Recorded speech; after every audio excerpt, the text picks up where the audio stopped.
பேரறிஞர் அண்ணா அவர்கள் தமிழ்நாட்டிற்கு தமிழ்நாடு என்ற ஒரு பெயரை வைத்து அதற்கு பிறகு என்றென்றும் தமிழ்நாட்டை ஆள்வது இந்த அண்ணாதான் என்று கூறுவார். அதே போன்று தமிழ்நாட்டில் காலை உணவு திட்டம் என்ற ஒரு சிறப்பான திட்டத்தை கொண்டு வந்து, அதுபோன்று மகளிர் உரிமை திட்டம் போன்ற பல திட்டங்களை கொண்டு வந்த நமது கழக தலைவர் அவர்கள்தான் தமிழ்நாட்டில் என்றென்றும் முதல்வராக இருக்கிறார். நம் அனைவருக்கும் முதல்வர், எங்கள் குடும்ப முதல்வர் அவர்களுக்கும் அன்னியார் அவர்களுக்கும் என்னுடைய நன்றியை தெரிவித்துக் கொள்கிறேன்.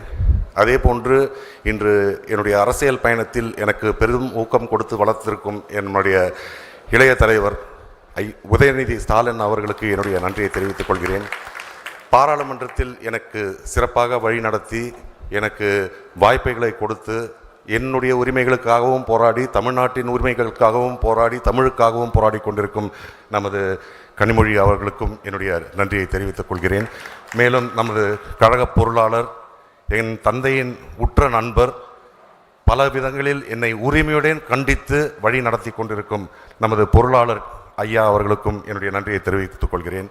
முதன்மை செயலாளர் அவர்களுக்கும் மற்றும் ஏவாவேலு, வருகை புரிந்திருக்கும் ஓபிஎஸ் மற்றும் ராசா எனக்கு பல நேரங்களில் வழி நடத்துவது மட்டுமல்லாமல் இல்லத்திற்கு அழைத்து அறுசுவை உணவு என்பதை தொடர்ந்து கொடுத்து கொண்டிருக்கும் அவருக்கும் என்னுடைய நன்றியை தெரிவித்துக் கொள்கிறேன்.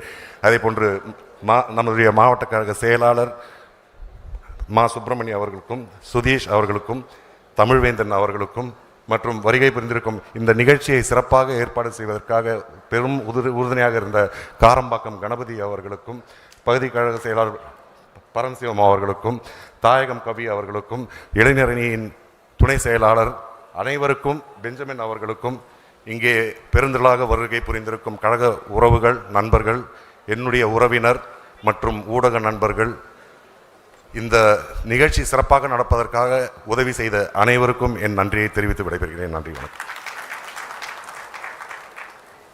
அடுத்து நாம் எல்லாம் ஆவலோடு